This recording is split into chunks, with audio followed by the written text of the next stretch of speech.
To the Supreme God, my spiritual teacher, to all the spiritual teachers, holy masters, all the saints, holy angels, spiritual helpers, and all the great ones, we humbly invoke for your divine guidance, divine love, divine blessings, for illumination, for divine oneness, divine bliss, divine health, and divine protection.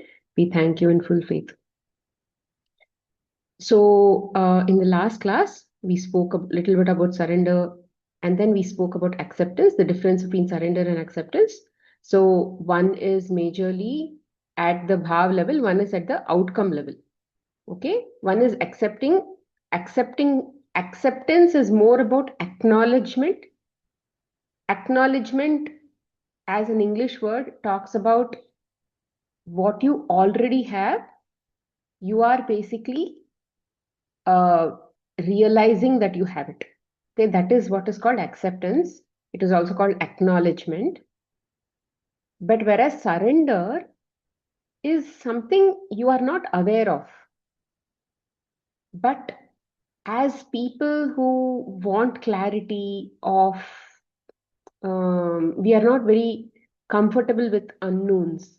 We are not comfortable with uncertainties.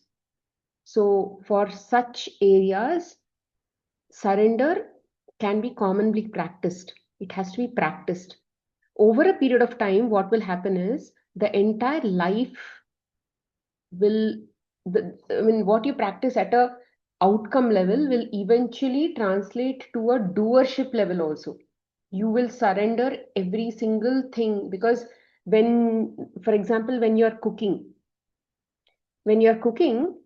you may have planned, okay, I'm going to do rasam today, or I'm going to do bhaji today, or some curry today, or something like that. You would have planned, but you don't know what is the outcome, isn't it?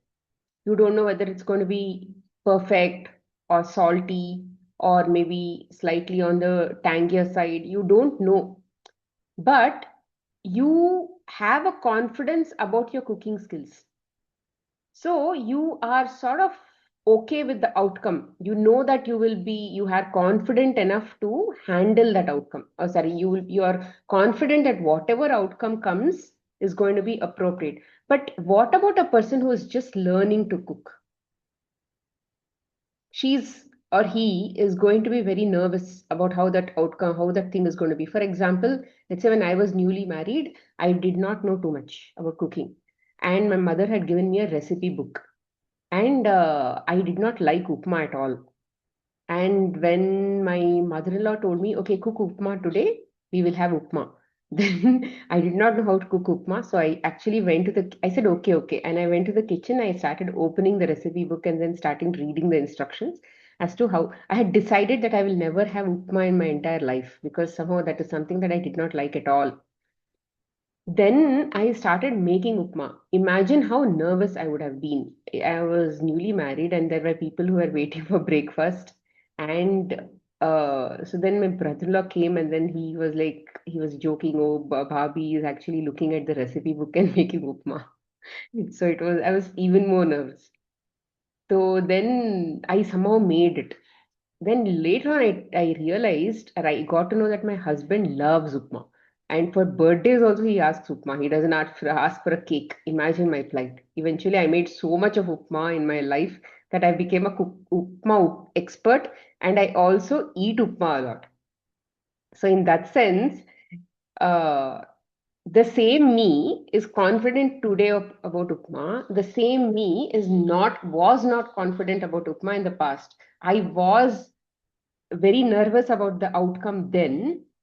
And today, it has that you can say surrender has come naturally towards the outcomes of the upma because of the multiple times that I've practiced. And it is just that maybe somewhere I'm okay with the outcomes, all kinds of outcomes. I know, okay, if this happens, then I'm going to adjust it like that. If that happens, then I'm going to adjust it like this. So you are sort of confident about your expertise. Now, when it comes to in general outcomes, we are not confident about ourselves. We are like a new person in that area.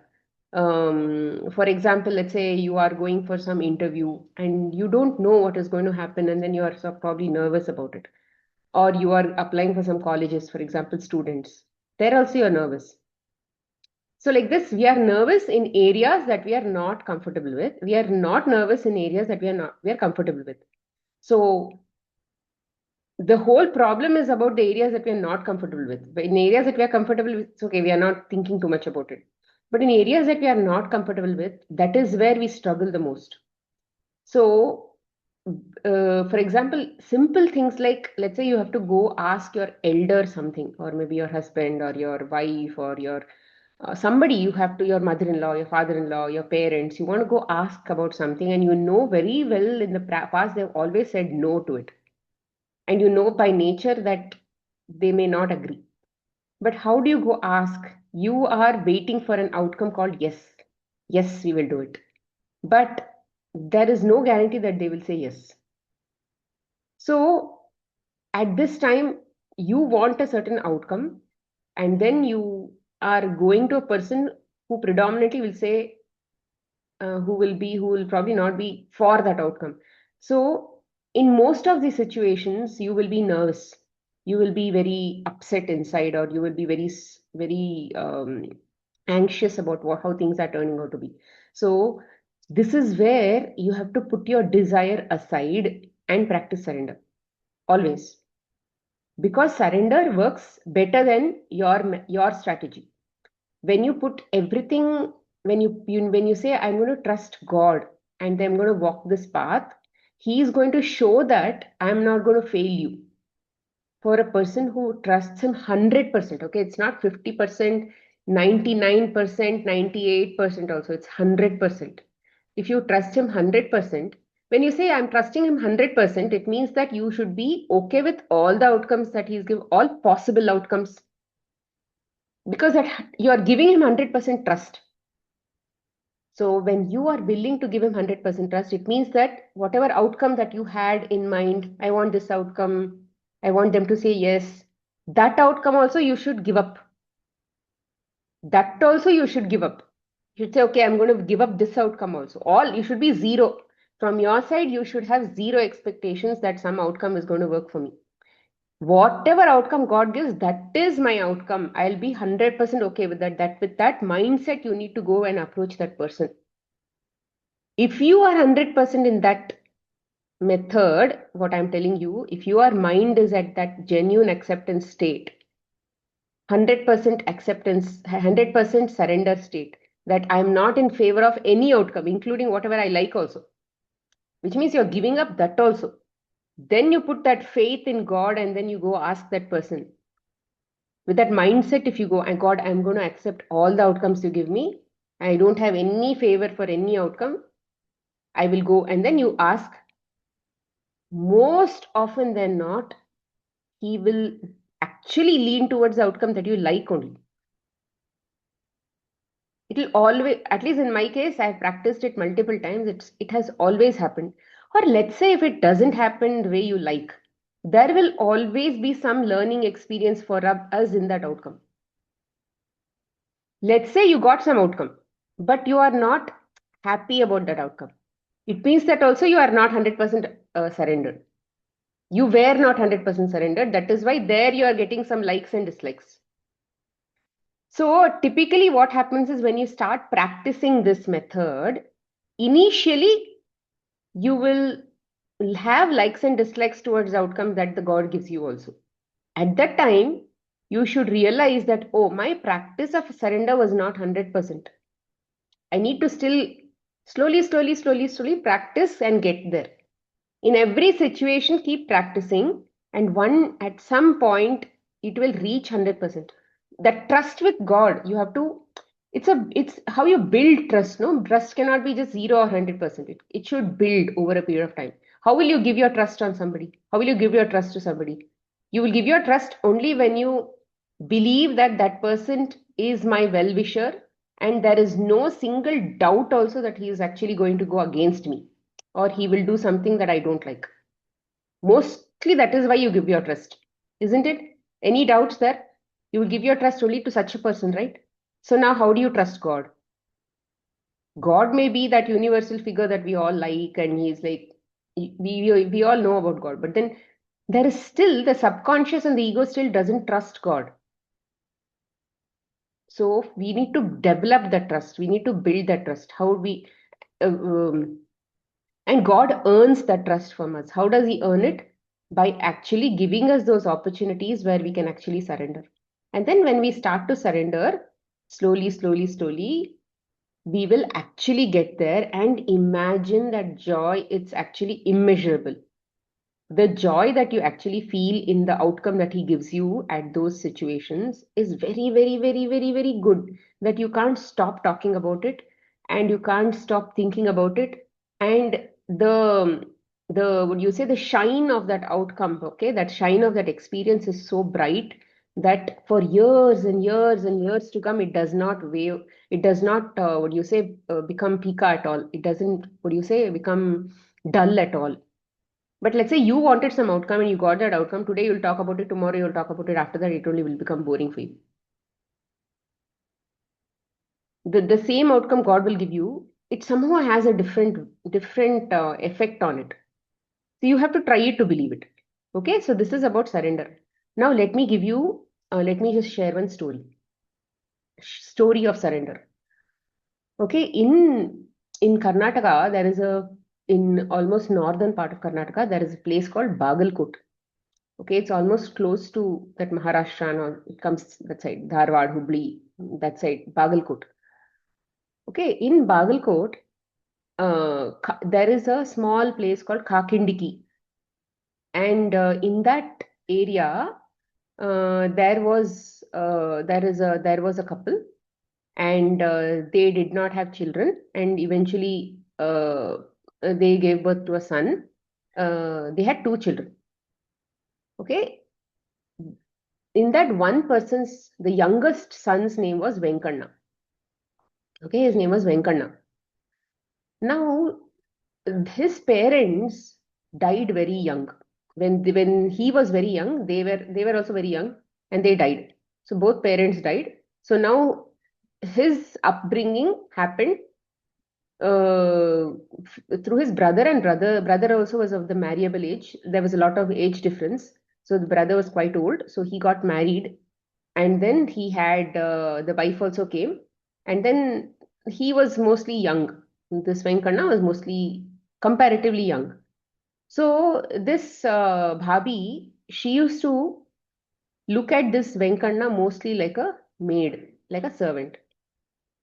The brother was quite well educated in those days. In 1700s, 1800s, people were majorly Sanskrit scholars, and Sanskrit was the major form of learning for Brahmins and Pandits and all of those things. So he was also a good Pandit in Sanskrit. He was well educated in the Shastras and all of those things. So, but because of Bhabi's different kind of nature, who did not like the brother, and she would treat him like a servant and all that, he could not get so much of education even from the brother. But the brother anyway continued his education and all of those things. And this person was mostly treated like a servant. Whole day she used to put him to work. Those days they had cows and all to rear, and then they used to go for grazing the cows. So he was mostly busy with household work and all of these kinds of things only, agriculture and all of that. And in the house there was a lot of samruddhi, in the sense there was a lot of money, there were a lot of cows, lot of food was there, everything was there. Now one day this Venkanna, it was summer, peak summer, those in, you can imagine, in northern part of Karnataka it's pretty hot, very hot. And that too, it's a very rocky place, gets very hot in those parts. So he went out for cow grazing and all of that, and then he came back. He was extremely tired, very, very parched, no water also. He was very thirsty. He came and asked his Babi, it's very thirsty. Can you please give me curd, what is that? Buttermilk. Just give me a minute. Uh, he asked for buttermilk. And then what happened? She came back, and then as usual, she was treating him like a servant, right? So she would scold him left, right, and center about everything, and then she gave him buttermilk. This kind of scoldings she used to give all the time. Okay, she used to give all the time, but this time alone, she spoke so much that he sort of got very tired of listening to her. In the past, he would listen from childhood. He's been listening to her, all her scoldings and all of that, and not giving food, not giving drink, at least to drink. So he was okay. He would just listen, and then he would just think, oh, this is my prarabdh, and then he would just go off. But today, somehow it hurt him very much. And then he felt that even this buttermilk that she's going to give me is more like poison, and I should not drink it. And the person who has given birth to me is God, and whoever is going to take care of me is also God. And then if I ask him for anything, he's going to give me Amrit only. So why should I ask her? Let me go ask him. So she did that, he did that, and then while she went to get the buttermilk, or maybe she got the buttermilk, I don't know, but then he just left like that, only thirsty. He just left the house. He just felt like, oh, this is not my house anymore. There is nobody to love me. There is nobody called mine here. And he felt alone. He felt lonely. And then he just started walking. See, here he did not know, okay? He did not know. He saw he saw a set of travelers going. He said he decided, I'm going to go to Tirupati. Now he doesn't know where is Tirupati. See, he's in the northern part of Karnataka, and then now he has to go to Andhra, where there is Tirupati, right? Andhra Pradesh. There Tirupati is, so which means he has to travel south, somewhere like that. But he doesn't know how to go, where to go, no compass, nothing. And those days there were no Google Maps, nothing. Imagine. So he did not have idea about anything. He did not know how to go. He did not know the directions. He did not know. He did not know the language. He was a Kannadiga, and Tirupati is a Telugu place. He did not know the language also. He did not have money.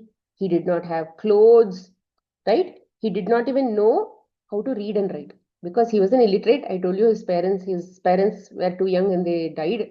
His brother did not educate him. Now he was not, although the brother knew enough mantras and all of those things, he did not know that also.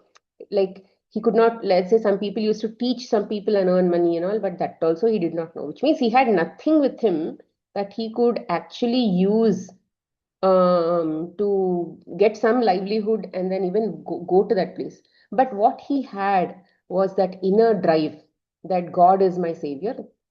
I'm going to go ask God for whatever I don't have. That was the only thing that he had in his mind. And he just kept walking, just kept walking. That inner determination was so strong, that inner willpower was so strong. And he forgot about his thirst. He forgot that he did not have slippers. In that hot sun only, he's like walking, walking, walking, walking. And I'm sure he would have faced a lot of challenges also. I haven't read the detailed story to talk more about him, but then just a brief version. So he went, and with some travelers, he's gone to that place. And there also, there is no place to stay. There is nothing. Somehow he managed. And of course, God also tests in his own way. So there he would look at people. Okay, they are taking bath in that Pushkarni, that pond. He would go take bath there. And then he would go and participate in some satsangs or some bhajan or something. And then he had heard his brother chanting some shlokas, and whatever he remembered, he used to chant. And then he would just go around God's sanctum sanctorum, pradakshina, he would just do, keep doing. This was his routine.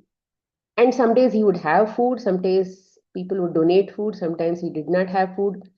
Like this, God also was watching him, but he did not have anything else because he did not wear anywhere, he did not have anywhere else to go.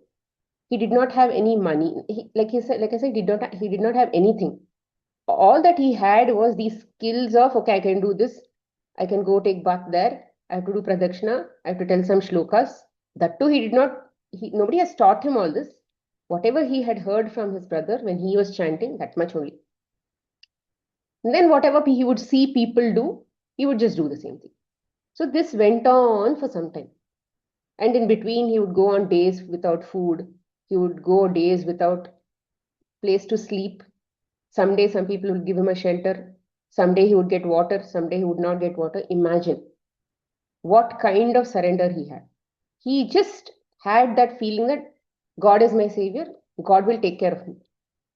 He did not even question even one day, I came to your place, Tirupati Srinivasa, I came to your place. Is this how you take care of me? I'm not having food. There also I did not have food. Here also at least I thought I will get food. He did not question even once. He just kept going. He felt that at least I have a temple here, there's a temple, and that temple is taking care of me. Somehow, one day food, no food. Either way, he felt temple is taking care of me. God saw all this, and then he finished his testing period also, and one day God appeared to him in his dream. And then he got God's darshan. And from that day, God gave him one, like how, let's say, Tulsidas has one name during their poems, or Kabir Das has their name in the poem, or Purandara Das has Purandara Vithala in his, it's called Ankita. That Ankita he gives, it says Prasanna Venkata. So Tirupati Srinivasa will give him that in his dream. He'll tell from today onwards, you will be a dasa, and then you will follow dasoham, and you will now start composing a lot of music and stotra and this and that. You'll be start composing everything and kritis and songs and all of that, and you'll compose in this name, and this name is called Prasanna Venkata. And he disappears. Overnight, he will be like a, he will just, whatever he talks will become true. Everything, even his mouth, his words itself will become miraculous. So, like this, slowly, slowly, slowly, he will start to gain a lot of knowledge automatically. It's like automatically there's a lot of dump of knowledge in his mind now. Now, for any grace, they say, to be continuing in somebody's life, you need a guru, especially when it comes to jnana and all of that. Now he somehow, one guru also comes to him, and then that guru will teach him everything, shastras, and as per the Upanishads, shastras, all that he will teach him. And but this, since this person has lots of God's grace, now an illiterate who did not know how to read and write also, now he is understanding everything that the guru is teaching. In a very short period, he will basically learn everything. And what will happen? He will now become such that his words will become like magic, and whatever compositions he does, it will be as if like a scholar has written it. No ABCD, nothing, no basic education also, but now he's writing like a scholar, singing like a pandit. All that will happen, and then he will do his yatra here and there and all of that, and then he'll go back to his place. By it seems after he left his own house, they will become very poor. Whatever sampatti they had, they will lose everything. They will not even have food to eat after he leaves. So once he comes back to his house, his Bhabhi will see, and then she will cry and then apologize and all of that. And then as soon as, but although the Bhabhi had all that feeling, he doesn't have anything against the Bhabhi. Because he did not, even before also, he did not have anything against the Bhabhi. He was actually thinking about his own fate. Array, my prarabdha is such that I'm not getting any food from these people. So I will go ask from the source itself. It was more like that. So he did not have any ill intentions on the Bhabhi, on his, what do you say, so then later on what happens? He just gives some mantrakshata to her and say, you will be fine, everything will be fine. And then overnight, they will get a lot of sampatti and all of those things. So their things will be settled. And then he will also do a lot of, let's say, a lot of miracles and all of those things. Like, see, once God's grace is there, everything sort of comes back, no, to their life. So things like they say, one day, two people called him for lunch, apparently. Now he surrendered to God. He didn't want to disappoint both the devotees who were following him. So he said, see, two people have called me. I don't want to disappoint both of them. I am going to go to one person's house. You take care of how we are going to take care, I don't know. but you go and it's your responsibility, God, to take care of this, because this is not something that I'm asking for myself. This is something that I'm asking. It's there. It's with that Shraddha they are calling me. You manage. So later on, what they say is, in both the houses they found him only, which means God went to one of their houses in his form and shape, in Venkata's form and shape only, Venkana's form and shape only. He went, and they both eventually understood that, oh, he was there in two places at the same time. Like that, things have happened. And they realized, oh my God, he is actually having a lot of grace of God. And there is another story where they say, um, there used to be a lot of tigers which would come into the village, and then take away the cattle, kill people, and all of those things. So one day, what he did was, he went and put kumkum on the tiger. He went towards the tiger and he put some kumkum, and then he said, "Don't come here. The people will be scared." He spoke the tiger's language, like the way the tiger would understand. And then he said, "Don't come here. You will get food in the forest." He just said, "You will get food in the forest." And the tiger thanked him, and then the tigers went off. So since then, whatever animals used to come into the village, he would basically put the same thing. And then none of the animals actually eventually came into the jungle. So, like this, they say that. And there was one more story where when farmer, those days they would give dan to some of these sannyasis, right? They would be, see, he was mostly like he was living his life based on bhiksha. That day, whatever comes in bhiksha, he would eat it, and next day there was no planning, or there was no accumulation that was done like how we do, no, keep it in the fridge, keep it in the storeroom, and all. There was nothing like that. That in Dasoham, that is what happens. They are living in that present moment.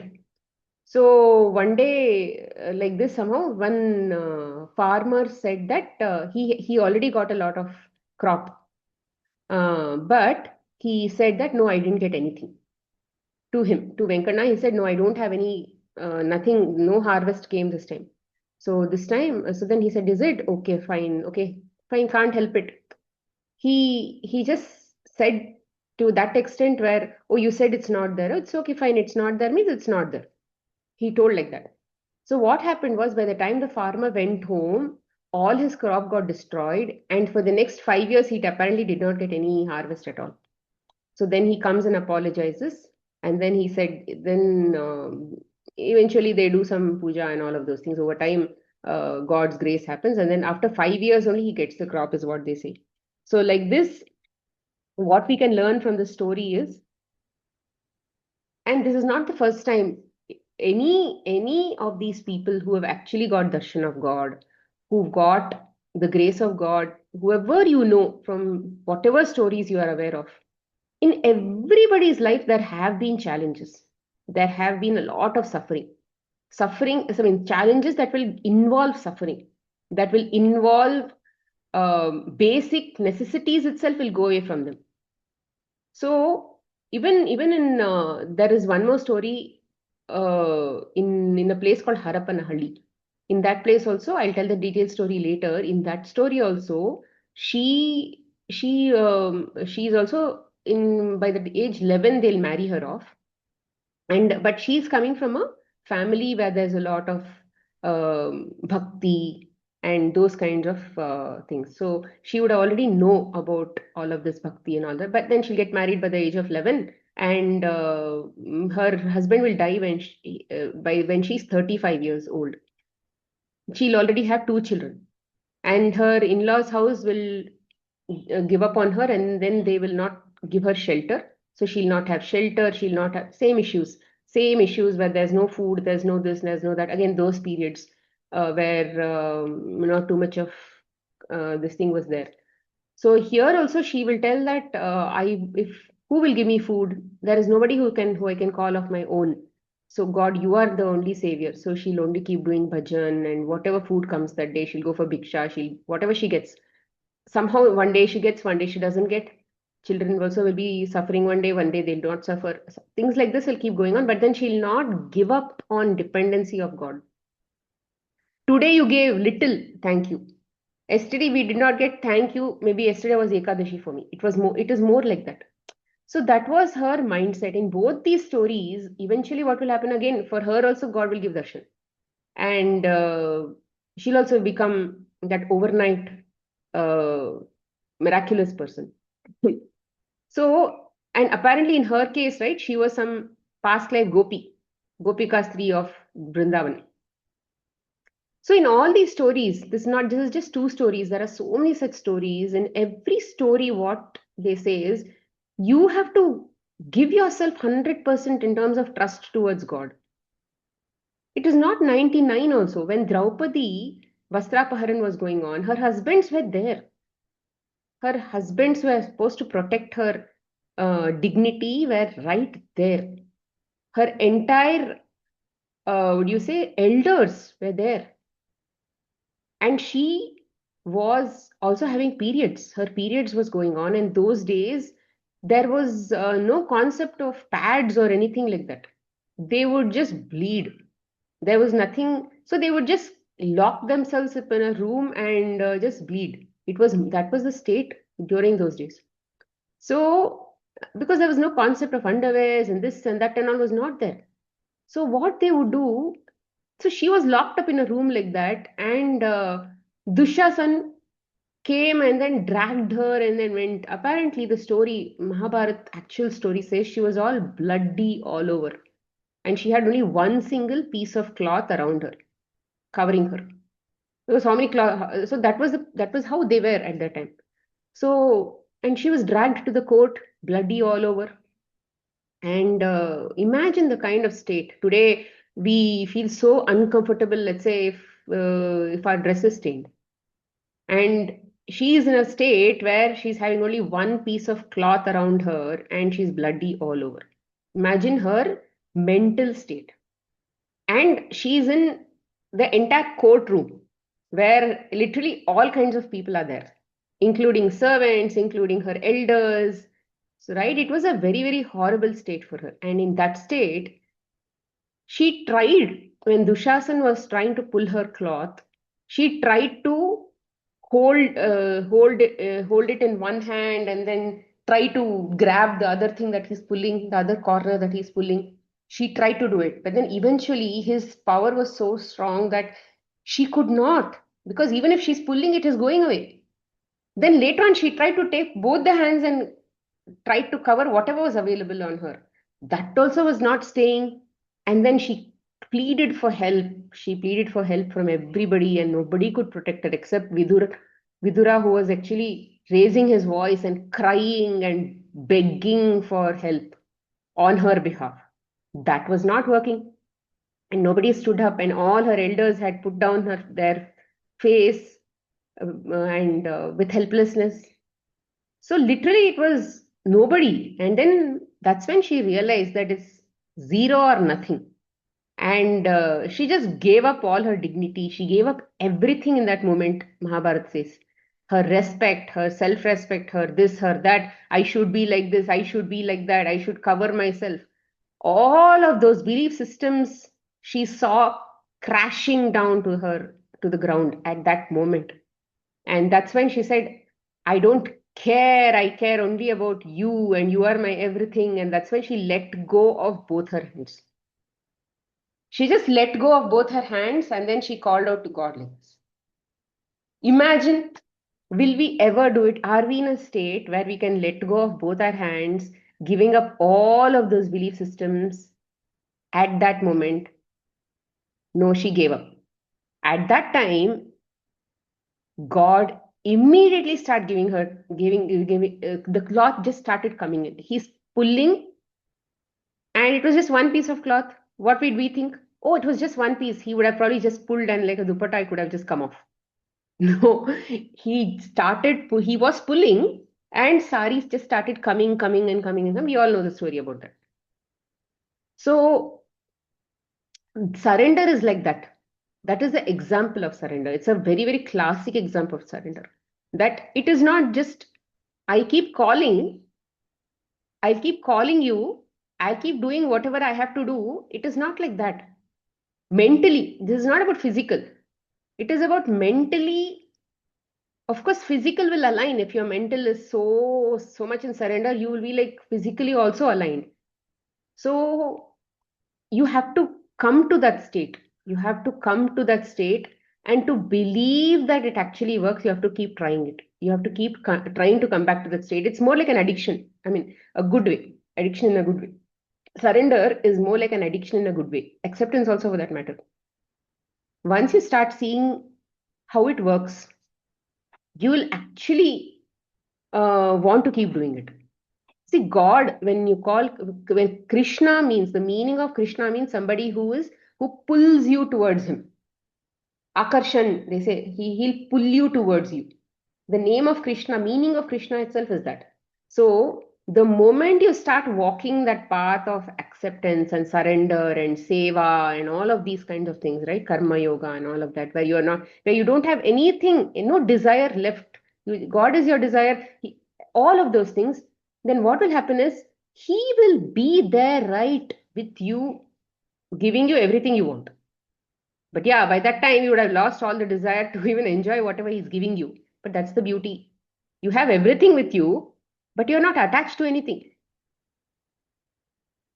So what we think, oh, if I don't go behind something, I'll not get that at all. But the whole thing is, I will not go behind it. I will go behind the source, which is God. He will give me whatever is right for me. And you will have everything with you: money, power, people, relationships, fame, name. But you'll not be attached to anything, because by that time the mind has been set to only God. So comforts will be there. You'll not have any discomfort in terms of anything.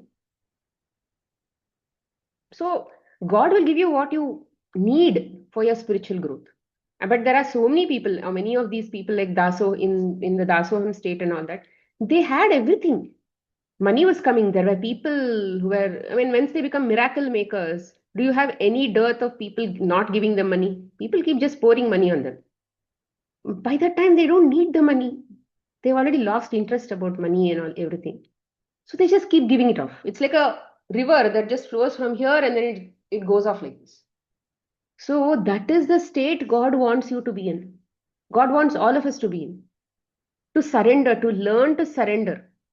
Today we are going behind all the materialistic objects, thinking that if I don't get it, then I will not get it at all. So, like even money for that matter, I keep going, we keep going behind money, trying to not spend, trying to just keep things, money with us. But then it doesn't work at all. A poor man continues to remain poor because of the mindset. Rich man continues to be rich. So, whatever it is, surrender is that kind of state. Surrender is a state where God wants you to be just connected to Him. Depend on me, He says. Why are you depending on everything else that is not at all permanent in life? So continue to come to me. I'm the one who decides what you get. So we go behind our children, we go behind other people and all of that, for this, for that. But then ultimately, the one who gives you outcomes is not them, it's God Himself. But of course, unless you are seeing God in them. So, see, God is in such, I mean, He's so kind and compassionate that He says, I'll be in everything, okay? Just in case you make up your mind at that time to, let's say, think about me, I'll be in that also. So in Prahalad's story, what did he do? He was there in everything. What if Prahalad calls me? What if Hiranyakashipu, rather he did not give a chance for Prahalad to be disappointed at all. He was like, they say that he was in every single piece, every single atom, every single whatever there, waiting to come out, to come and protect Prahalad.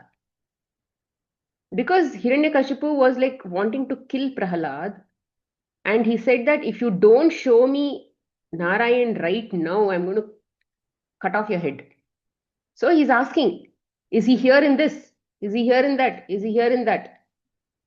So this he kept saying yes, yes, yes, yes, yes, yes. Then he kept saying, is he in this kamba? Is he in this pillar? Yes, he's there also. Actually, he before he said yes, he is doing namaskara. Prahlad was actually doing namaskara because he was in that state of bhakti where he was able to see God everywhere. He's saying, oh yeah, he's there also, I can see him there also. Yes, I can see him here also, I can see him there also. For him, he is able to see. So obviously he's saying yes, yes, yes. And then finally he kicked that pillar. And then that's how Narahari came out. Narsimha came out from that pillar. So surrender is that state. Even in Prahlad's life, he also went through. So see, Prahlad was not. That was his first avatar. Of course, he was a Devata Purush, so of course he may have had bhakti and all that. But there are so many people who have had bhakti, who Devata Purush, who have come back to earth, and they have also gone through a lot of challenges. So, like I've told, people may be in any dimension, but for moksha, they have to come to earth only and then go to moksha. They may be in the higher dimension, they may be in Swarg, they may be in whatever Kailas, they may be anywhere. But if they have to go to moksha, which means when pralay happens, there is no death. There is no death of the body. And there is no cycle of birth and death. Or there is no, see, everybody in every single dimension has birth and death. Maybe we have, maybe for 100 years, like how we have. But in the higher dimensions, the period is longer. Our 100 years versus their 100 years is very different. They may have that 100 years that they have is quite longer compared to what we have. Like how Brahma, he has 100 years, but his 100 years is like some yugas and all of that. No, it's the calculation is very different. But either way, they also have a period. They have a lifespan. But when a person goes beyond the measure of lifespans, that is called moksha, where you are liberated. So, for a person to be liberated, they have to come to earth only. And in earth, they have to go through all of these things. They have to be tested. A person will be tested again and again and again to see who do you want, who do you choose? Do you choose me now also? Do you choose me now also? Do you choose me now also? I mean, moksha is like they say in Vaikunt, there are three what do you say, divisions. It's about 23 crore yojanas, they say. In that 23 crore yojanas, some 2.5 yojana in the north and 2.5 yojanas in the south or something like that, they say that there are like higher dimensional people can go and visit Vaikunt and all, they say, no, we hear in stories. So that is where they go. But in the center, some 23, some some crore yojanas in the center, it is called Ayodhya. That part is apparently called Ayodhya, where there is no end at all. Even during Pralay, that part doesn't end at all. So in that part, all these liberated souls stay as is, as is. However, they were on earth, they just stay there like that only. And of course, in there also there are different levels of how they can experience God and all of that. One is you may have heard about this 4 types of mokshas. It is called Salokya, Samipya, Sarupya, Sayujya. So Salokya means they will be in the same place and they can keep seeing God here and there now and then. That darshan will constantly be there. Then Samipya means they'll be very close to God, maybe doing his chores or something very close. You'll be very distance-wise very close. Then there is something called Sarupya. It means you will actually get the opportunity to take God's form and shape and go around in that place. But then everybody is liberated, everybody knows. So it's like that's a very common thing. So you get to be that, let's say you are an Ram Bhakt. So let's say you'll become like that Ram and then you'll enjoy his qualities and all of that by being in that Swarup. So the measure of Satchidanand state depends on how much of level of moksha you have earned or something. So then there is last one is the highest form of moksha, which is called Sayujya moksha, which means you have actually merged with God, which means you will be you'll be inside him, constantly experiencing him while he is doing his leelas. So it is another level of moksha. So like this, there are different. So which means liberated means you have to come back to earth only and do. And again, if let's say we are choosing that moksha, we have to constantly keep choosing God every single moment of our life. And of course, without practice, why will we get there? Right? Maybe years and years and years and lifetimes and lifetimes and lifetimes of practice has to go into this for us to consciously, subconsciously, unconsciously choose God every single time. Today, where are we? We are in a state where we are practicing surrender, maybe in this situation, in that situation. In some situations, we do, in some situations, we don't. So, here only our practice has started. We are in kindergarten. So, at least from kindergarten, if we start, someday we will go to PhD level, isn't it? So, but we have to, there is no choice. Because why are we in all these classes today? Because we are unhappy in some way or the other, and we constantly want answers to something or the other. We have challenges with relationships. We have challenges where we are sad all the time. We have other health challenges, financial challenges. So there is some form of uh, what is sadness we feel every single time, anxiety, fear, this, that. So for these to go, our ego must come down. And ego, ego means our identity. Ego means who am I? That who am I, or that who am I ego that we have, that me, sense of me, that has to totally dissolve in God. That is called surrender. And everything runs on surrender and acceptance only. See, why did I even start these classes? Is I've been in this field for more than a decade, maybe 14 years, almost 15 years now. So, in whole of these things, I've gone to, let's say, pranic healing, this healing, that healing, whatever nature cure. I've seen lots of different cases.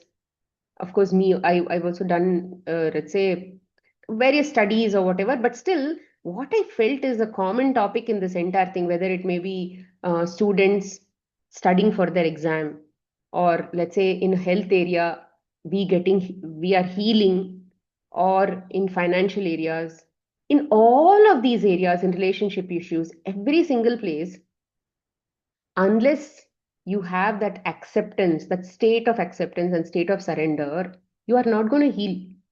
You are not going to see results. I saw that as a common factor in everything, at least in whatever I've experienced.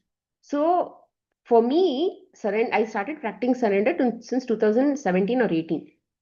And I can't say I'm perfect, but at least I'm able to understand where I can. I may or may not succeed at most of the times, but at least I will try. And I've tried wherever I've tried. I'll give you an example. I've shared this example in many of my classes, but then it stands out in my head in many of the stories I have. So I come from a very orthodox family, and my in-laws never used to allow any, let's say, maids or anybody into the kitchen.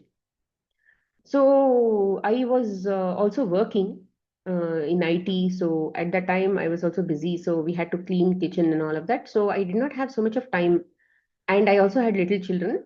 So either my children used to be there with me or something or the other was there. So I couldn't clean the kitchen completely, and I needed help. See, nobody is allowed into the kitchen, and my husband also was busy. He was also not willing to come. Either way, then what should I do? At some point, I went and complained to God. I said, "This is your house. I mean, this is not even my house. I'm going to die today or tomorrow. So how is this my kitchen? It's not even my kitchen. It's your kitchen. So if it's your kitchen, why don't you assign somebody to clean this? If you want me to work along with that person, I'll work. I'm not going to be the project manager because I'm in IT, no. So those days, those languages only. So I'm not going to be the project manager of this kitchen cleaning. I'll be a worker. I'll not be a project manager. Okay, I'm not going to do it. So I became stubborn, and I said, I'm going to surrender it to you. Do get it done from whoever you want.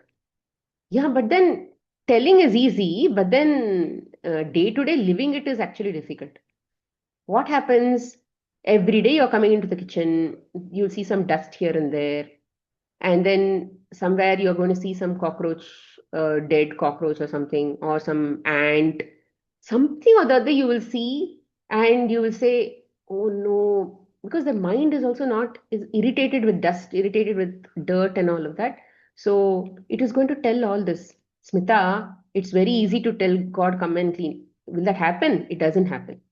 You only should take responsibility. Now it's your house. You should take responsibility. So my mind kept telling all this. So, yeah, because it was practical. So then I said, no, I've already surrendered it to God. Let Him only get it done. Somehow, I think I'm going to wait for that. Whatever happens, I'm going to wait. So, like this, I was talking to my mind saying, no, no, no, no, no. It gave me all kinds of tricks to basically try to convince me to get it done. I mean, we all have seen that, no, as people responsible in the house. So I did not do. For some reason, I had sort of got fed up by that time. So I did not do. And then one day, what happened? For some reason, my in laws were going out somewhere. And then I had this somehow some inside urge to go and ask them again, can I get it cleaned? Can I? Gauri was the maid. So can I call Gauri? Can both of us clean the kitchen? Because I didn't want to do hide and seek. I mean, telling them I cleaned, but actually getting Gauri to clean, all that I did not do. So I wanted to go ask them. That day, every time they will tell no, but this time also I felt like going and asking them. There was some urge inside. So I went and asked them. She said, yeah, yeah, yeah, yeah, get it done, okay? Get the fridge also cleaned. I was like, oh my God, kitchen itself is one level. And now asking him to touch the fridge itself is like another level altogether. Then, but I didn't talk. Okay, what if they change their mind? So I didn't talk at all. I said, okay, okay. And then I came back home. I immediately called Gauri, and then she came. By the time they came in the evening, we had done the kitchen. We had completely cleaned the kitchen, fridge, everything was clean because whole day we were working that. It was a weekend. So then after that, okay, that I didn't tell them anything. They didn't ask me, did you get it cleaned or anything? I was like happy within me. I didn't, because one talk, if you tell something and suddenly what if you hear something else? Because those days my in-laws used to be very strict. So I was also not very vocal with them at that time. So that period passed. Of course, this is a temporary thing. One more kitchen cleaning also will come, right? So this time I thought, okay, yeah, last time they agreed, no? So this time, so obviously they should agree. Because I did not think it happened because of surrender at that time. So because surrender and I was not there in my mind too much. Then I went and asked her again. She said, don't you know we don't allow anybody inside the kitchen? I will come and help you and clean. That's what she said. Yeah, but they're 60, 70. Why will they come and clean? They will just say, no, no, I'll come and help. I'll help you. We'll get it clean. And that day will never come. So, but they did not allow. They did not allow that time. I was like, oh, last time, how did they allow? And I told Amma, last time you allowed, right? Last time you said, okay. No, I never told that. How can I prove? I can't prove. She said, no, I didn't tell that at all. Now, how can I even bring one logical reason to this?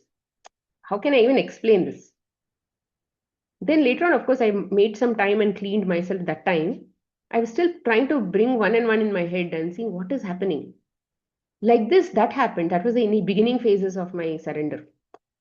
Later on, when I had already practiced this quite a lot, then for me, I have not taken COVID vaccination. Neither my children have taken. My husband took it. He was going to the office. They had some policy and all that, so he went. He took. I By the time I had already quit my job, so I didn't have any reasons to take it.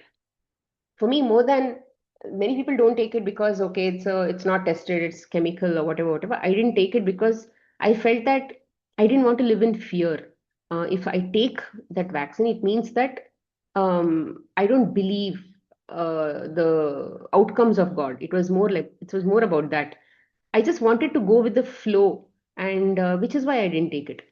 So of course, my kids also were in that state. So they were anyway at home, COVID and all of that. So we didn't take it all. My older one was applying for universities abroad, and flights were asking for COVID vaccinations those days. So we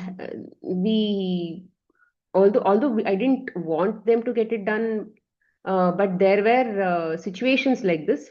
So of course I surrendered. First time I surrendered for that also. I said, okay, fine.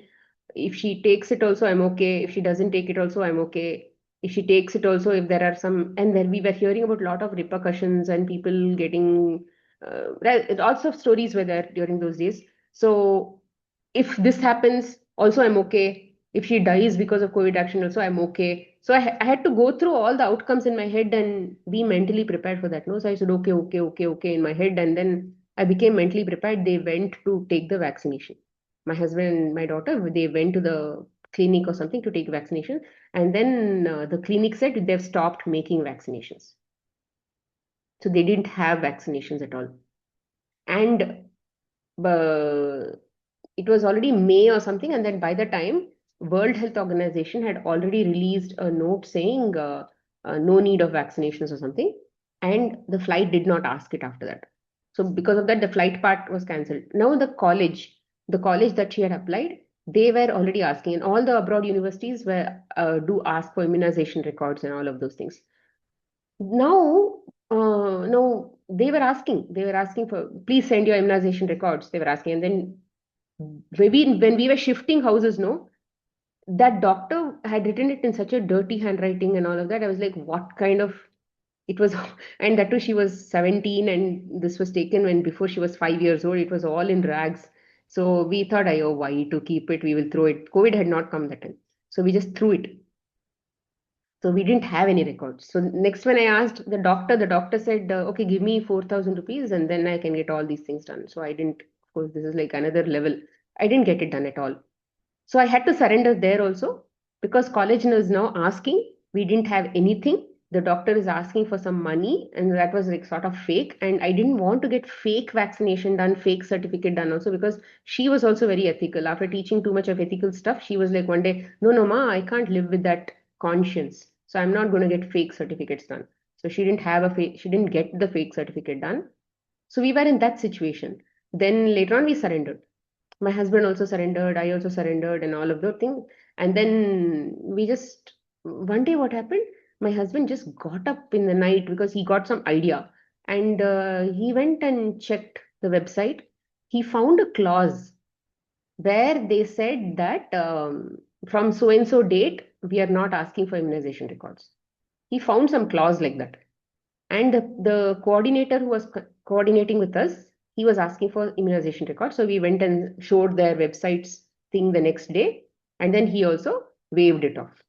So like this, in every single stage, sort of God was there to support whatever I believed. And I did not hate them, hate the vaccination and not take it. It was more about, I want to trust your I want to trust the outcomes that you give me.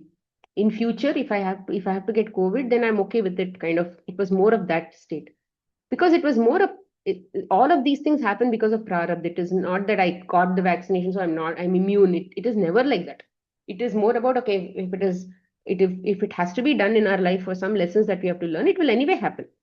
So I didn't want to depend on an external agent to believe that I'll be safe. No, God is my only safety. God is my only, what do you say, karma phaldayak. It was more of that kind of state I was. So, which is why I wanted to believe more on Him. And this is how it happened. And like this, there are so many things in my life where I surrender and then things happen like this. So, it is the more you practice this trust, like Draupadi, the more you say, I'm willing to let go of my desires of any favorable outcome, and I will let go of my. See, you can keep trying to do whatever you have to do. You have to talk to somebody, you have to search. For example, let's say you have to search some key, you've lost a key. You can keep searching, but in your mind, you should be willing to be okay if you don't find it also. You should be willing to, you should be saying that I'm grateful if God helps me find it also. Which means all the outcomes are there and you've surrendered all the outcomes to God and you're saying that I will trust you, whatever outcome comes. I will keep searching for some time. So more often than not, you'll get the key. If you don't get it also, just think that it was God's wish. It is God's grace if you get what you want. If it's God's wish that you don't get it also, that is also His grace only. Because you are not meant to have that. So just be in that mindset. So it is all about outcome based. And in outcomes, you are not thinking about, I want this outcome, I want that outcome kind of thing. Okay, so that is basically surrender. So any doubts in surrender?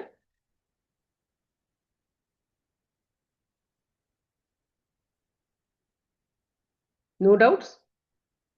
All okay? Okay. So, I think I've handled that karma part also, no? Yeah. So now, um,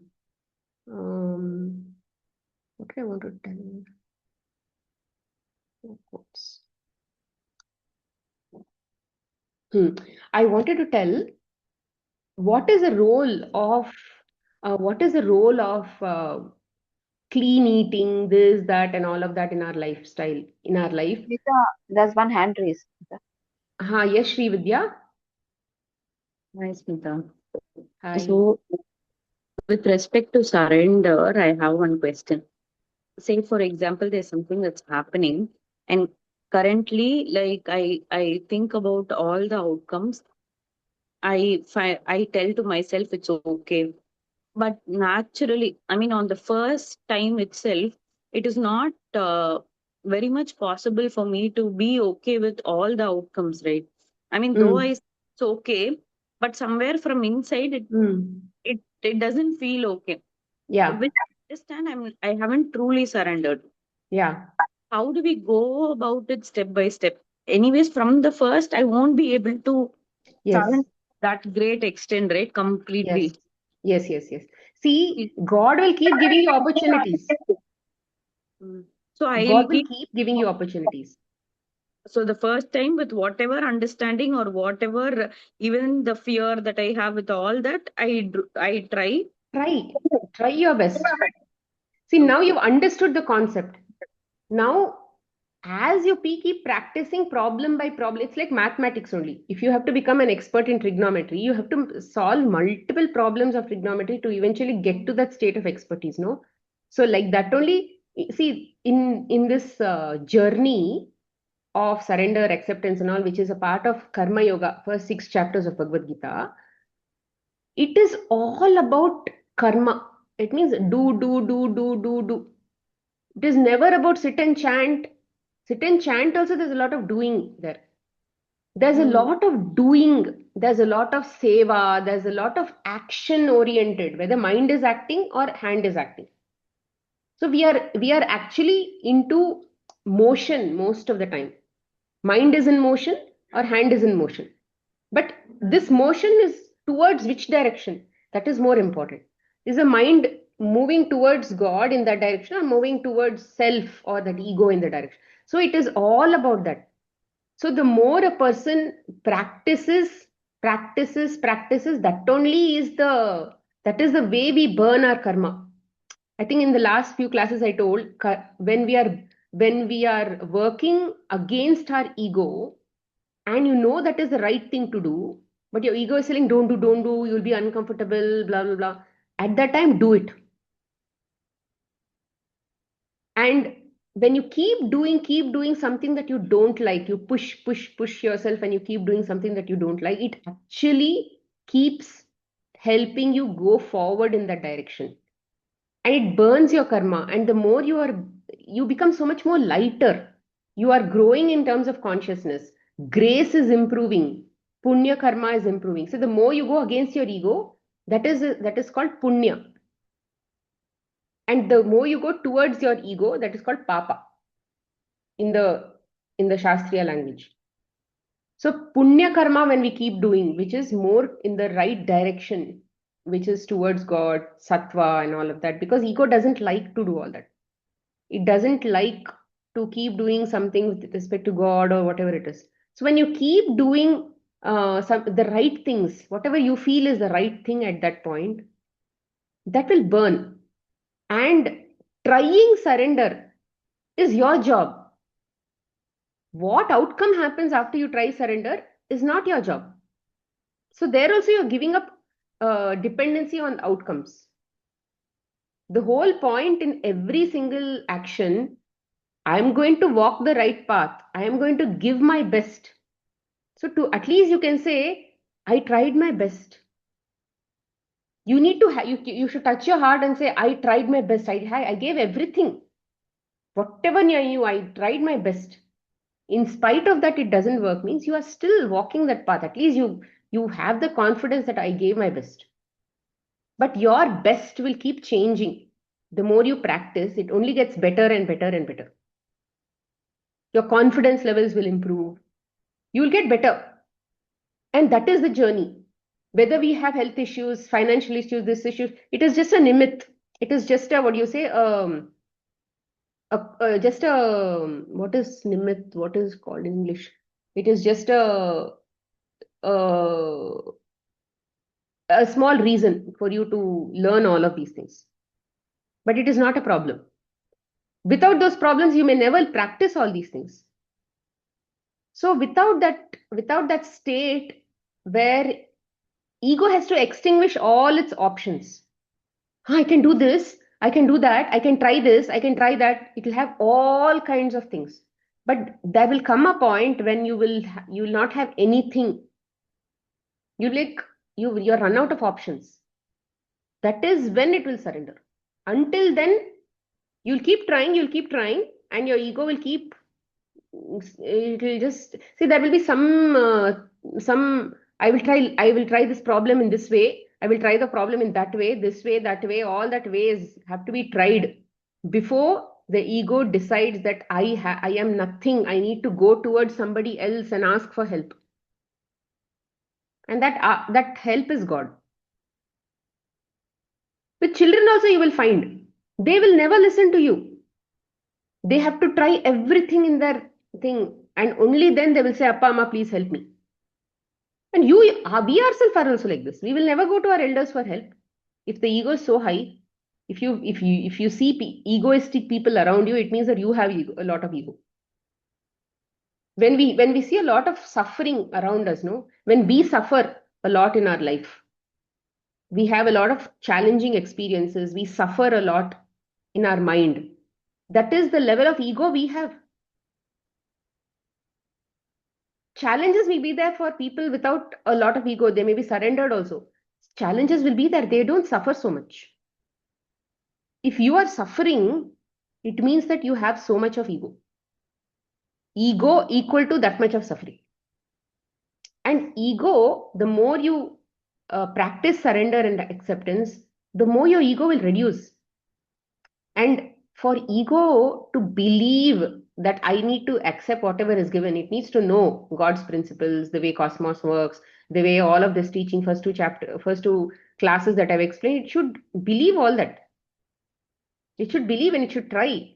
And it is not enough that you hear. You have to listen to a lot of such stories that I keep bringing in. Harikatha, you look for in YouTube, plenty you will find. Harikatha. And Harikatha only you have to hear. Vishnu Bhakt story only you have to hear a lot. Because there you will get a lot of suffering. You'll get to hear a lot of suffering.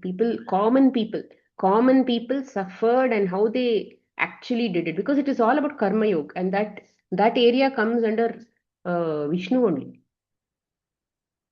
Because moksha comes under Vishnu's jurisdiction only. If let's say I go and then pray to Shiva, eventually Shiva will lead me to him only. He will give me clarity of mind.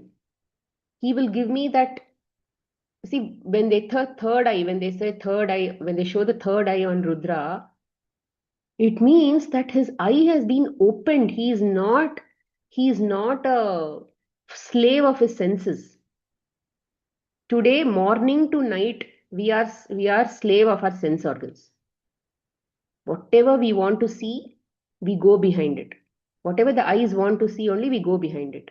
We go see that. We go hear that.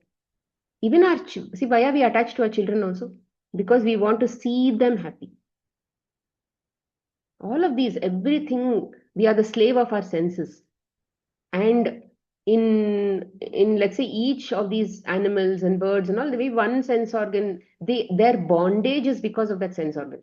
For example, take that firefly, not fire, during rainy season, that is that all these bugs come and then they go around the light, no? Fireflies, I think they're called. Madhumakki, I think they're called in Hindi. Fireflies, okay. They keep going around the light.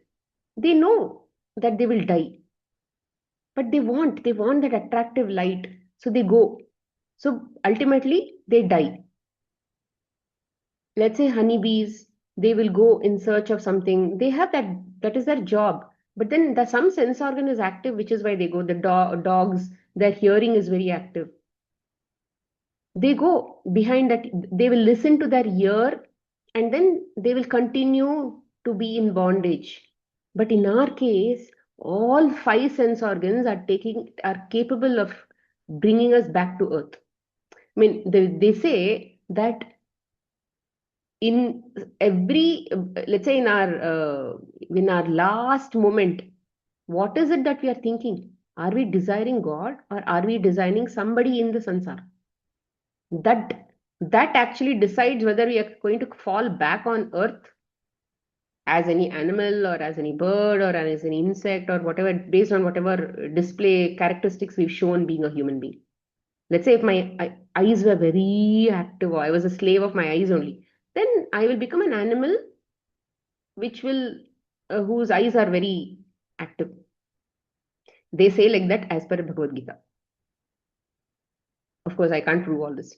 I'm just saying. So why do we keep doing all of these surrender, acceptance, and all of that? Why are we hearing? So we need to train our sense organs to become addicted to these, to God and God related stuff, so that we can go on that right path.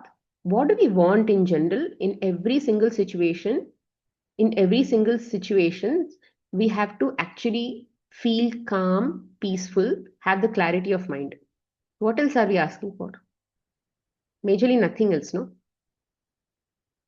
We don't want to be sad. We want happiness. But that happiness will come only when we are not attached to that challenge. See, let's say we have all of these Arishad Vargas, like we have desires, we have anger, we have anxiety, we have lust, we have greed, we have jealousy, all that we have. What they say is, don't direct all of these negative characters, negative gunas towards people in the world. Direct all that towards God, which means be angry on God. Be anxious when you're going to meet God. Be jealous and work more towards getting God. Don't be jealous on somebody. Be jealous on. So they say, like, show your all of these things towards God. So it is not the problem of the presence of all the negative that we have. It is a problem of how we use it and blame people in the world. Which is why I think in my last class or something, I told that when we do acceptance and surrender, we are accepting what we already have. We already have all of these things, good, bad, uglies, we already have. And God is saying that I'm going to accept you despite those things. But either way, come to me. Have whatever you have, but still come to me. So we are just training ourselves to choose him, that's all, every single time. And why will ego choose him? Ego will choose him if the ego thinks it's superior. He's superior. He's the one. He's the one. He's the one. Ego should know. Ego should believe that he's everything. That is when ego will go. Ma'am, please explain about Vishwa. See, you may have known that Shiva is always chanting Ram's name. You know that, right? They call Shiva the greatest, or one of the greatest Vaishnavas. They call Shiva the greatest Vaishnavas because he is so pakka about what he wants. When in Shiv Puran or something, when Sati was married to him, Sati was not completely enlightened and all at that time. So when she married Shiva, and then she saw Ram in the forest, and then she was telling her everything about Ram and all of that. She saw him in the forest, and then she was like, what, you said he's God? He should know everything, right? Why is he crying for his wife? Then he says, no, this is Leela. He's not crying, he's actually doing his Leela. Then he says, what she does, no? She goes and she wants to test. She goes in the form of Sita to Ram. She comes to earth. She comes in the form of Sita at that time. At the time, God, he recognizes her. He'll recognize her as Parvati and he'll address her as Sati, and he'll address her as Sati only. And then she'll be like taken aback, and either way she'll come back. But after that, Shiva will give up. He'll tell, you are not worthy to sit next to me because you're still having all of those things, and then you are actually still a slave to your senses. Your mind is not ready yet, and you can't be a Jagat Janani, he will tell. And then that is when, of course, there is another story, Daksha story. She'll go back to his father, she'll go back to the father's house. All of that will happen. No, that will happen later after this. And then, of course, she'll give up her life, she'll give up her body, and then she'll come back as Parvati. But before she marries Shiva, what does she do? She wins over all her sense organs. She does tapas. She meditates for years together. She's meditating. And then she'll get over all her, what do you say? She'll realize herself. She'll get to know who she is, a person. And she'll start accepting in the process of that state, tapas. Tapas is not just sit and meditate. It's more about in that journey, she's self-introspecting and all of those. Lots of people come to test her during those periods. Sapta Rishis will come, so many different. Shiva himself will come and test her in multiple places, multiple times, in different forms and shapes. He will come and test her. This journey will go on for a long time. And yeah, then she becomes Parvati. Anyway, coming back to the story, he is constantly chanting. She will ask, you are only God. Why are you chanting? Why are you meditating? Who are you meditating on? Then he will tell, I'm meditating on Ram. See, the name Ram was actually there even before Ramavatar happened. It is the eternal sound, and which Dasharath kept for his son in Vishnu Avatar also, he kept for his son. But that is an eternal name. It is an eternal sound. So he will tell, I'm meditating on that sound. I'm meditating on Narayan's Virat Swarup. He'll tell all that. Then that is what. So when we pray to Shiva, he's going to help us get there. He will take us. He will take us to that state of mind, which we cannot achieve by ourselves. That is why Rudra Granthi is here. Rudra Granthi, I mean, by the time we get here, it's God's grace that will get us out of this, that will get us to this point. We cannot go ourselves here. We have to finish all those 3 chakras down below, which is we are still stuck there only. So we need all the help that we can to get to higher states. And which is why all of these puja, rituals and all that will help remember. We need a lot of practice now, I told, no? This practice to stay connected with God in all forms and shapes is very important. You pray to Shiva, you pray to Parvati, you pray to Ganesh, you pray to anybody, but remember that they're all helping us get to some state like that, to help us get to a state where we can win over our senses. Everybody is here to help us.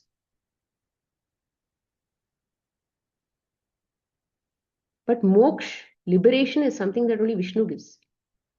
And they all take us there.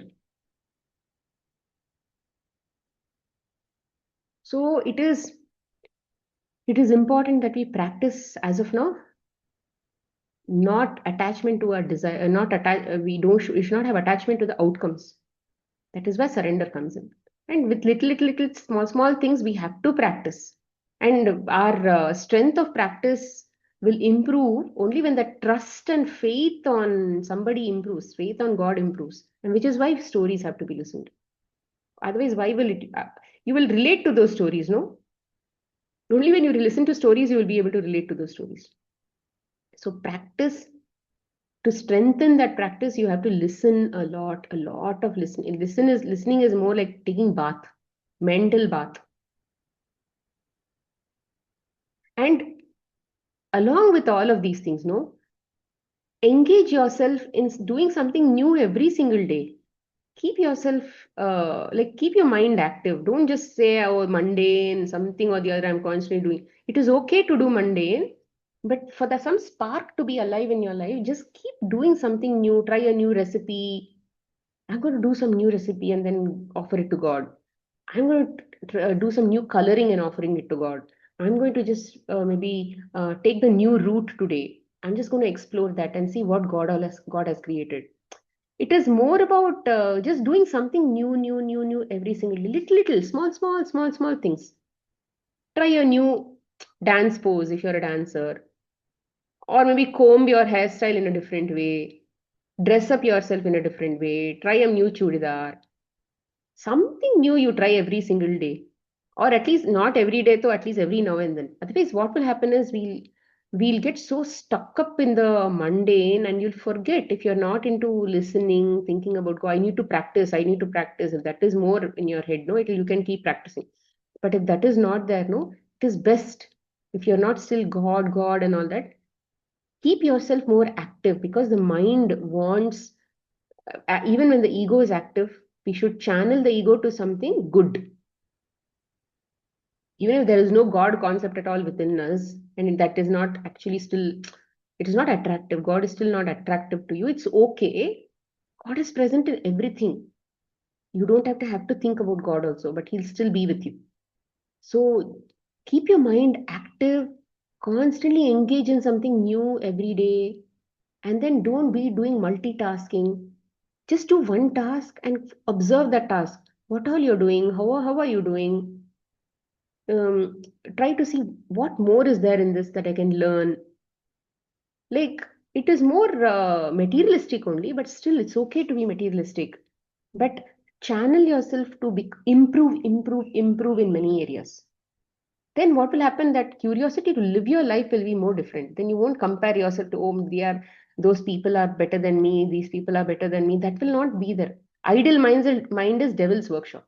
So don't keep your mind idle. Mind will become idle. Even when you're busy the whole day, your mind can be idle. Why? Because everything has become second nature to the body now. Whole day you're active in something or the other that you've already practiced 100 times. There's nothing to learn after that. I'm talking about people who are not into too much of acceptance or too much into surrender, too much into anything for now, just beginning at least. Then at least at this time, focus on doing something, push yourself to keep doing something or the other that is like new every day. Don't go into your comfort zone. And that is my message. Don't get into your comfort zone. Don't stick to your comfort zone. Just get into something uncomfortable every single day and keep trying something new. Then what will happen? Your fear of going into uncomfortable zones, you'll get over that fear. It is very important. See, for example, I recently I applied to some university, some spiritual university, and then I'm learning something from the Shastras and all of that, from Dasa Sahitya. If you know about, lots of Dasas have written a lot about the Shastras. So I'm into that kind of studies now. Right from school, I've not touched Kannada at all. I've not touched, which means I don't even read so fast. I don't even write so fast. And that was definitely something that I had to overcome. And knowledge wise also, I was very curious about knowing all of that things. So I just joined. I'll see, as and when I keep going on that path, I will anyway improve. Because I remember that when I did not know how to read Sanskrit, I don't know how to understand Sanskrit. I have never done Sanskrit, but I know how to read Sanskrit very well now. But how did that come? I joined a Gita chanting class, and there they helped us practice chanting of Gita. So that 1 year I did. So in that course, I practiced how to chant properly and read properly. So I remembered that if I focus on some language and put some effort into just practicing it, I will definitely get better. That is a message my mind learned. And like that, even Kannada, I sat and learned Saundarya Lahari, Shankaracharya Saundarya Lahari, and Saundarya Lahari and Lalita Sahasranam. That was in Kannada. The script was Kannada. I learned that also. And when my aunt was teaching me, I sort of picked up the skill of reading also fast. So I remember that if I'm not good at something, I just have to push myself. Here, learning Kannada, more than learning Kannada, it was more about the knowledge that I'm going to get in return. That was more attractive. So I was willing to work hard on my language. And in Jan, I had an exam. I did well. I got very good marks also. I put a lot of effort also, and I didn't study for marks, but I got good marks. So I'm sure as and when days pass, things will get better. So like that, I'm almost 50, and in this age, writing an exam is another level. We have to, and memory power is also not like how children have. So it is okay, but still, it is okay. Whatever marks we get, it's okay. But in that, today, knowledge is good. Knowledge is improving. So we should keep doing something or the other like this. May not be taking an exam, but at least uh, exercise every day, especially people who have a lot of um, inferiority complex. They definitely have to go to the gym, exercise every single day. How much their confidence will improve you, I can't say. It's the mind doesn't think. Let's say you're not confident in your workplace. The mind doesn't think that she's not confident in this place. If you get better and become confident in other areas of your life, let's say cooking, you got become confident in cooking. Let's say you became confident in exercising, and you became confident about your body. You are now able to lift some, let's say, good weights after 6 months or 7 months or something. That confidence will actually show up at work also. It's like confident is a confidence, lack of confidence or confidence is more like a bucket. You fill it with workplace, you fill it with some other area, it doesn't really matter for the mind. You just have to become confident or try to do in some other areas at least. It will definitely reflect in this area also. So keep working and be active in that sense. Things will definitely improve. Okay. So any doubts so far? We have about 4 minutes.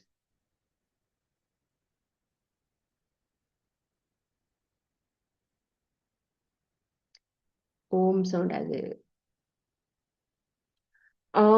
see, typically om is good. Om is a good sound, but it will teach you that sound will actually teach you vairagya without you understanding how to apply it. Today, who is a person who's ready for vairagya? You have to, you should now currently have vairagya for outcomes. That's all, which means you don't have attachment to outcomes. But Om, when you chant Om, it is at the holistic level you will be detached, which means you may not even be interested in living with somebody also, taking care of your kids also. You just want to just go and meditate in the forest. You'll become like that. That is what the sound Om says, which is why sannyasis chant a lot of Om. But I think even if we practice Om, we are not so sincere enough to practice to the level that they practice and get that kind of thing. But yeah, so if you want to practice, if your mind is telling, say Om, Om, Om, definitely go ahead and tell it. But that is what is the background of Om. But for when we are in when we are in our grihastashram means we are playing roles in a household, then it is very good to chant the form and name of any deity who are also grihasts, like Shiva, Parvati, they are grihasts. Lakshmi, Narayan, they are also grihasts. So chant the name and sounds of people who are also in the same ashram or varnashram, which is grihasthashram. So that will actually bring a lot of those characteristics that they have within us. And it will help us apply that concept or apply those characteristics that they have in our own life. Today, that is what is more important, no, for us. The knowledge of how to live our life to the best of our roles should lead us to God. With our role, we need to do puja and aradhana of God, who is in everybody. The same God is in your children, the same God is in your husband, the same God is in your wife, the same God are in your in-laws. If you can't see it in them today, the whole goal should be, how can I do, what all can I do to ensure that I can see good in them? Today, seeing bad in them is actually making you unhappy. So why shouldn't you do something to actually see good in them? You can see good in them only when you bring good within yourself. And how can you bring good within yourself? Only when you accept all the bad also that is shown within you. When good, bad, and ugly is not the problem that we have. The problem is our perspective towards it. So once we get a good perspective towards whatever we have, it's okay. It's okay, I'm jealous, fine, it's okay, leave it. Be chill about even if you're jealous. Don't just react to it, that's all. It's okay. Whatever we have, we are okay because that is not the criteria that God measures us in. He measures us only with the love that we have towards Him. And yeah, start developing love towards Him in whatever way and shape you have. In shape you are, you are. It doesn't matter who you are. It only matters how you approach Him. With what love you approach Him. In what way you approach Him. Make Him very personal in your life. Don't look at Him more like a statue. Make Him very personal in your life. See Him more like a human being. He will be that human being for you. I'm serious. I'll just give you an example. Like every day, there is one small lid that we put for wash, some bottle's lid. And every single day, in the morning when I'm searching for something in the vessels that have not been kept back into the place, I have to search. Now, when I'm searching, I'm short of time, so obviously I need it quick. So I just ask God, God, please, can you please show me that lid? I'm looking for that lid. That lid is in my head. I can't name the lid, but I'm just saying I'm looking for that lid. So every single time I find that lid. And the more I find the lid, the more confident becoming that I will find the lid. So when you actually make it a habit, because I started being okay with me not finding the lid also. Okay, fine, it's okay. I'm not ready. He's showing me the lid, but I may not be in a consciousness to actually get that lid or see that lid. It's more like that. So I never said that I asked him, but he didn't give. I never told that. I told that I'm not ready. He's giving, but I'm not seeing it or I'm not able to experience it. It is because I'm not ready. Yeah, maybe some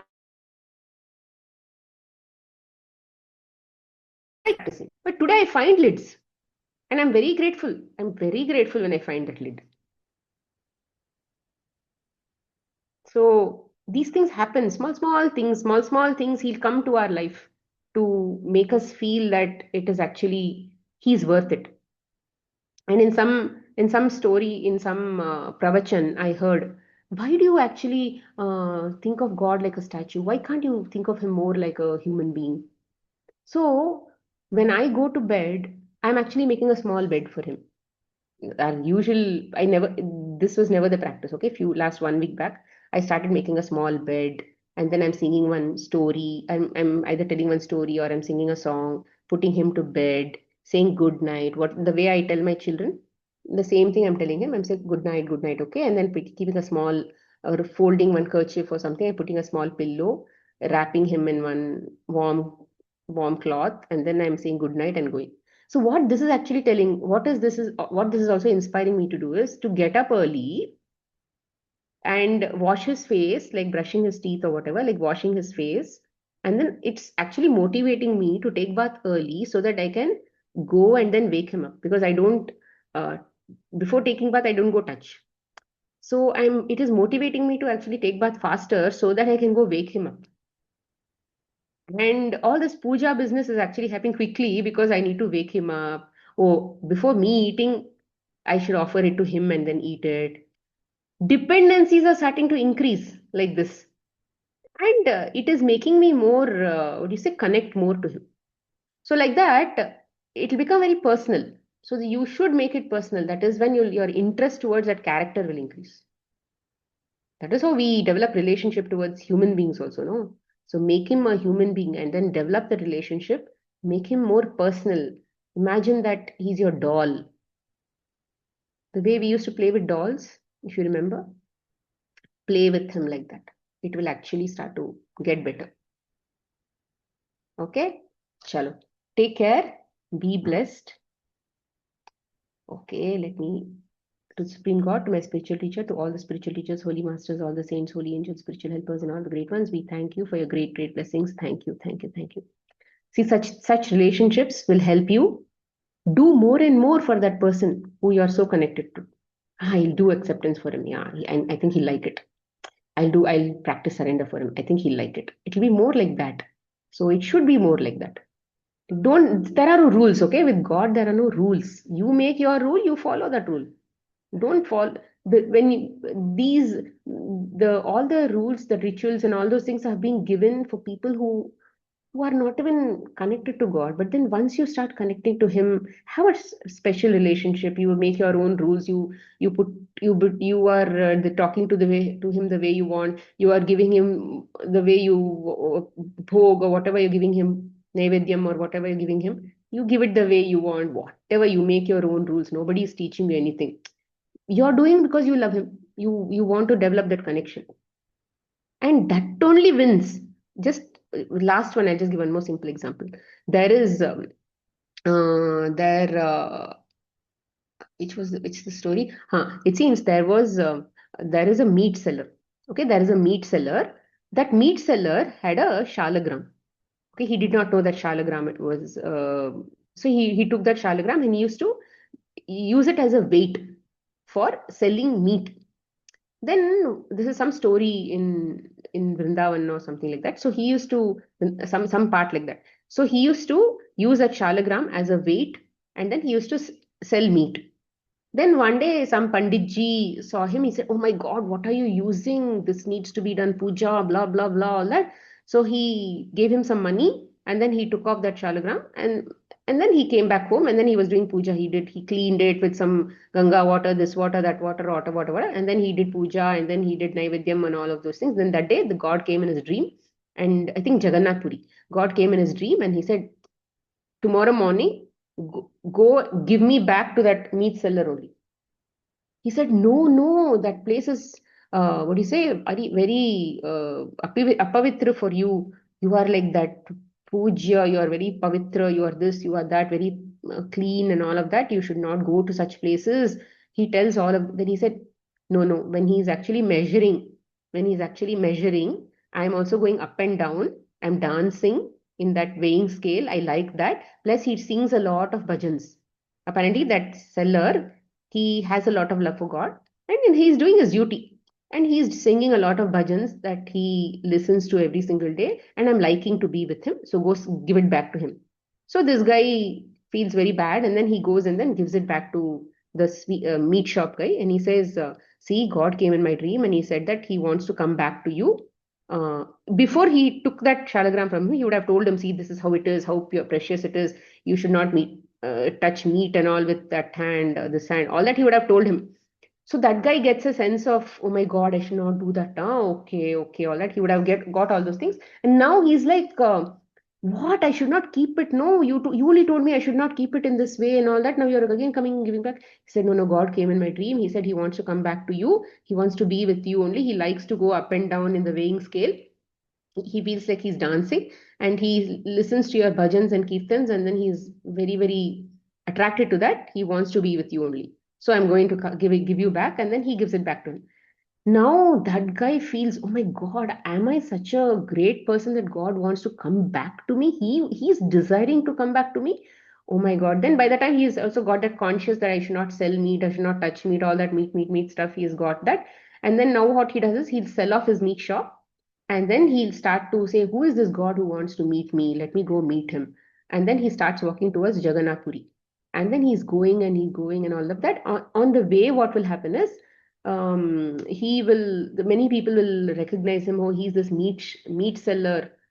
He's coming to this holy place and all that." Then he'll feel very bad. He'll also not walk on that path. He'll say, "Oh, maybe I'm also what do you say, causing problem to people who are on the pious path. So I'm not pious."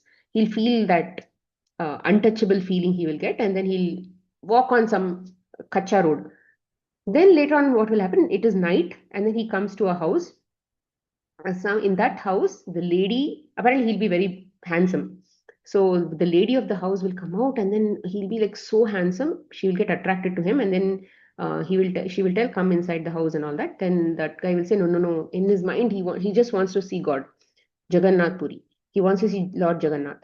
But this lady will call him inside and all that. He'll tell, no, no, no, you are married, you have a husband and all, you should not talk like this. What she will do, she'll go kill off the husband. Then and there she'll kill the husband and she'll come, now come with me. Then he'll say, no, no, in my mind there is only God. I can't do any such thing. I can't even get deviated like this. I don't have a desire also. So please leave me alone. She'll say, no, no, see, I'm going to threaten. I'm going to call everybody and tell that because of you only, because of you killed my husband. Then he'll tell you do whatever you want. Then she'll scream and all of that, and some king's people will come. They'll take him to the palace, and then they'll tell him, see, it's him, you killed the husband. He'll not say no also. He'll tell, okay, if this is what God wants me to do, he will tell the king, do you kill me, you do whatever you want, but before that, I want darshan of God.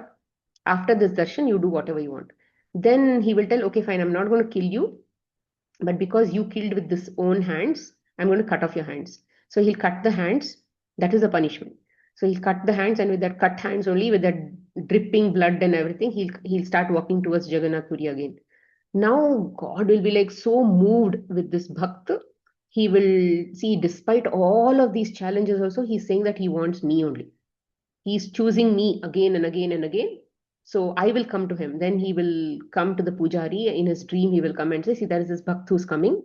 Take a palkin and then go get him with that give him that royalty feeling and get him. I want to see him. You bring him here.